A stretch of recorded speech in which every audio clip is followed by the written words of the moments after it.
Welcome to TwoQuestions.tv. With me today is Dr. Armando Gonzalez, and we're talking about plant-based diets. Welcome to TwoQuestions.tv. I'm Susan Baroncini-Moe. Joining me today is Dr. Armando Gonzalez, also known as Dr. Mondo.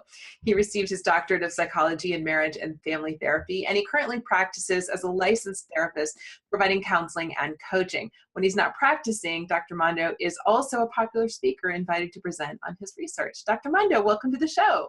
Thank you so much for having me. Yeah, pleasure to be here. Well, I understand that you're actually also a weight loss therapist. Is that right? That's right. Yeah. And you changed your diet to entirely plant-based. Yes? I did. Okay. Yeah. Yeah. Okay, One of the times that I've changed my diet, I should say, this is why I help people with this stuff, because it's been part of my story too. So yeah, the most recent transition I had was plant-based, and that's been a little over 5 months. a recent transition. I see. See, I feel like we might be a little bit of kindred spirits in that vein. I've been vegan, vegetarian, Okay. octo-lacto-vegetarian, pescatarian.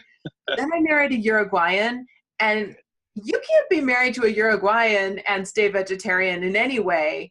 So Wow. Really?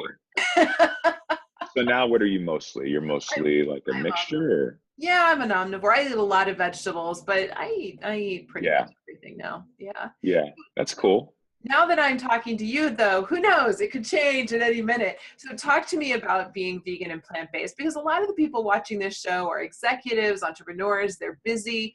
So talk about the overall benefits and why someone would do it. Well, the first thing is that misconceptions around veganism or whole foods plant-based are really high. And there's a couple of things to clear up off the bat. It's really possible to be vegan, but unfortunately still be eating really unhealthy. And so the line in the sand with whole foods plant-based eating is that you really try to make an effort to eat foods in their whole natural form. Little differences that I had to learn along the way. And I hired a coach that was amazing. Her name's Sharon McRae. She worked with the Forks Over Knives community, and she's just awesome. So she really helped educate me on stuff like, oatmeal is what you want to start eating. I thought, okay, oatmeal. But she said, but what you really want to do is you want to go to the source of oatmeal all the way down to oat groat. And I'm like, oat groat? Let me write that down. How do you spell that, right?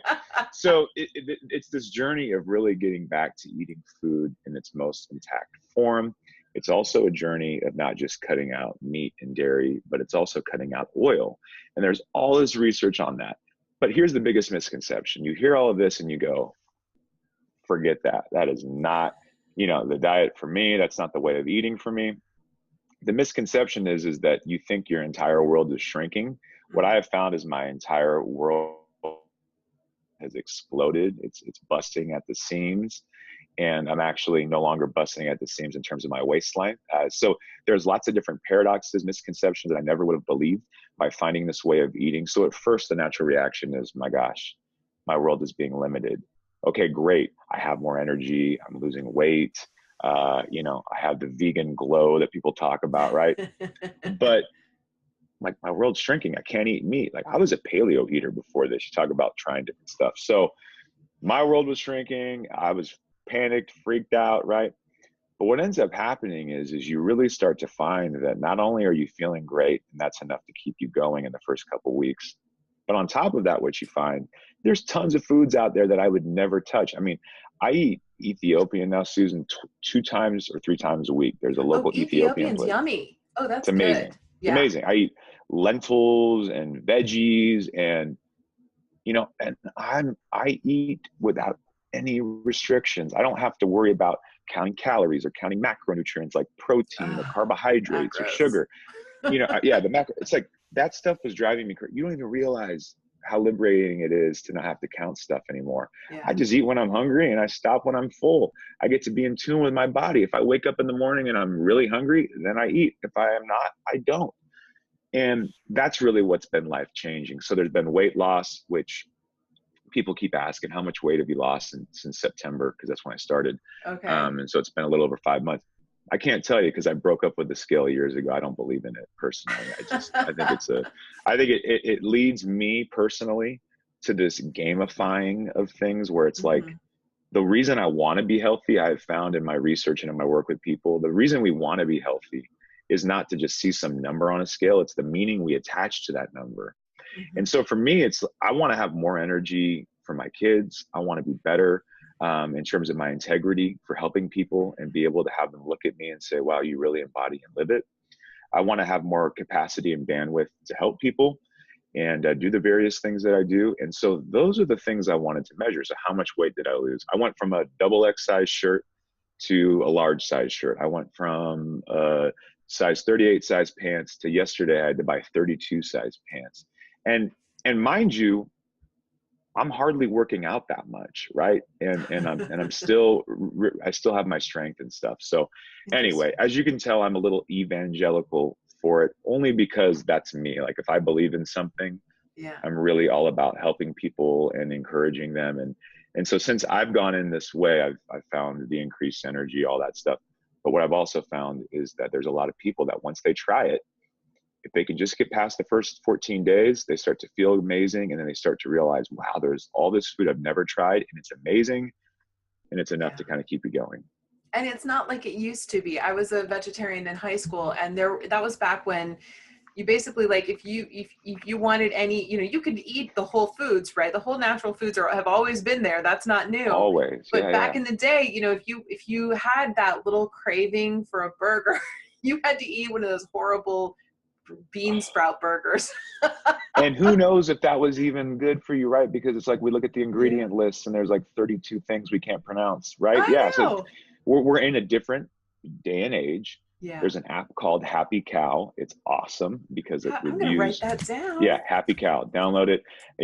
Happy Cow is amazing. My strategies, I always tell people. So Happy Cow is an app that wherever you're at, I travel a lot. I was in Chicago last week doing speaking and interviews. And then this next week I'll be in Kansas City.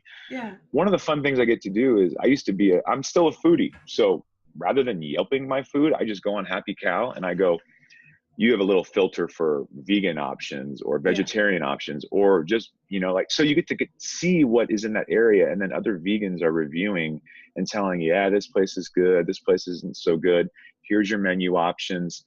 So you're able to travel. And as to your point, I live here in Sacramento. I live in downtown area, and Sacramento is not the biggest city, but we have an emerging vegan scene. And so chances are wherever you are at, there's an emerging vegan scene. Of course, the Beyond and the Impossible burgers are getting really popular. Right. We are seeing a surge in veganism. We're seeing a surge in people wanting to take back control of their health by eating whole foods, plant-based.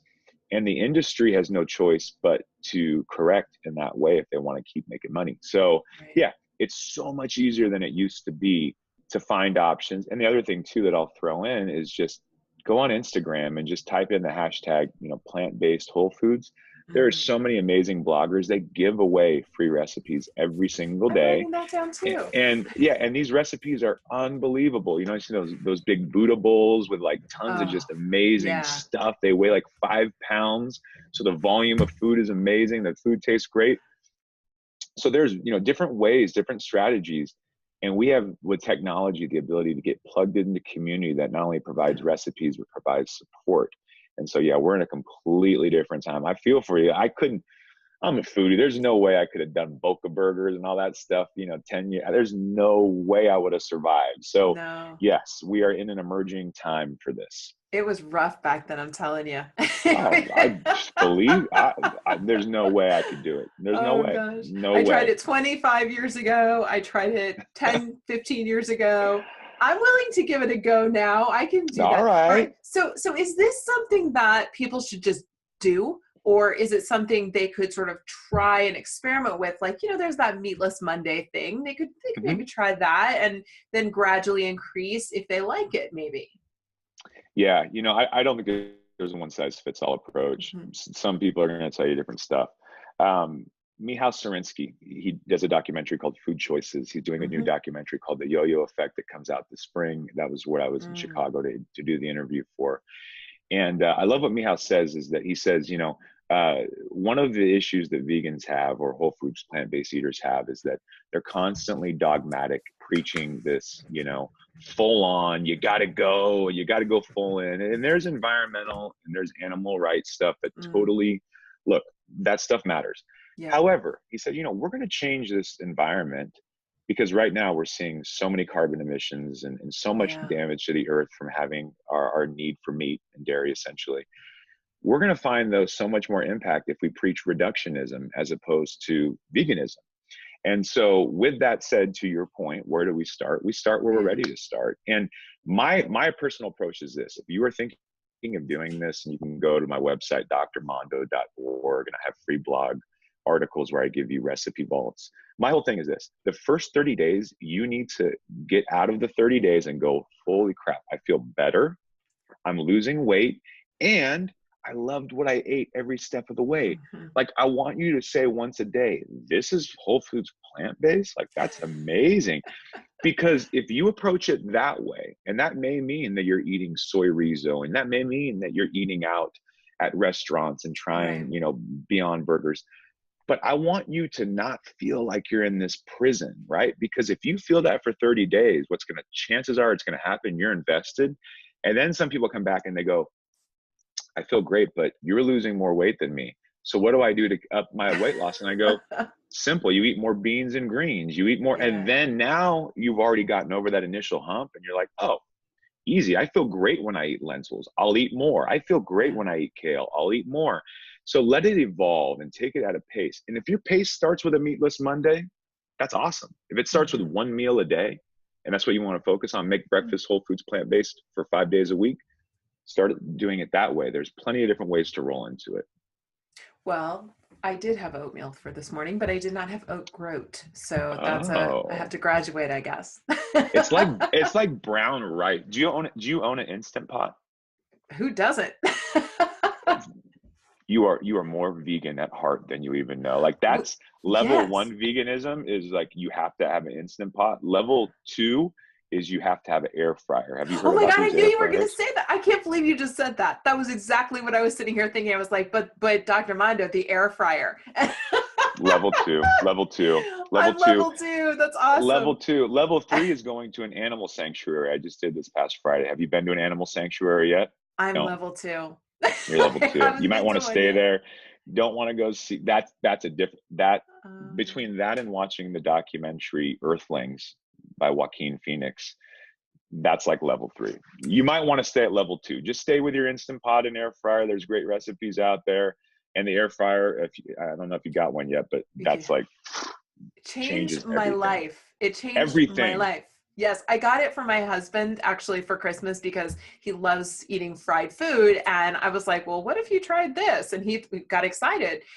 And number 1, he said he'll never fry anything ever again.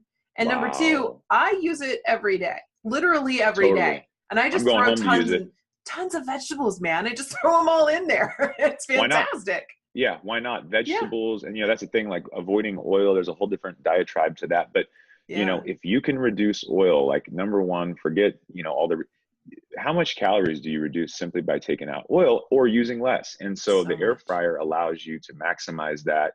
Like potatoes and veggies, and oh man, you could do so much with it. So you're definitely level 2. Look, that's crazy. Awesome. Yay, level 2. Level 2. Level 2. Right. All right. Well, I'm not afraid of level 3. I'll tell you that. John Robbins' book, way back in the day, changed my life. So which book is that? Do you remember the name of it? Was it Diet for a New Planet or something like that? Okay. It was the first one he wrote. Okay. I'll look it up. Yeah. I'll send you the link. Now we're just chatting. We're not even doing an interview now. That's the best way to do it. No one wants to hear interviews. They want to hear chatting. They want to be involved in a private conversation. Yeah. Oh my gosh. This has been great. I learned more and took more. I've never taken notes during an interview. This is great. That's awesome. I could go on and on, but I'm gonna keep it short because I know you got a time limit and it's been great. Yeah. Well, we have a questions limit. Let's say that. That's it. Right. Dr. Mondo, I have loved having you on the show. Thanks for being here. Absolutely. Yeah. Thank you so much. I'd love to come back whenever you got more questions. I don't even know if I let you get through your 2 questions. I think you did, though. Yeah, yeah. All right. Good, But good, good. you could come back and be our plant-based diet expert. I would love to. I'd Think love to. about We didn't it. even get into the psychology of weight loss and what it goes through when the Biggest Loser stuff. And there's all this other stuff to talk about too. Research I did with the Biggest Loser about the Oh my psychology of weight gosh. loss. And so, yeah, we got some stuff to talk about. You got to Yeah. come back.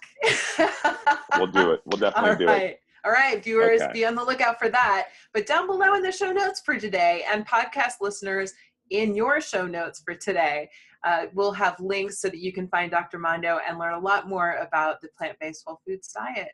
Thanks for watching. We'll see you next time.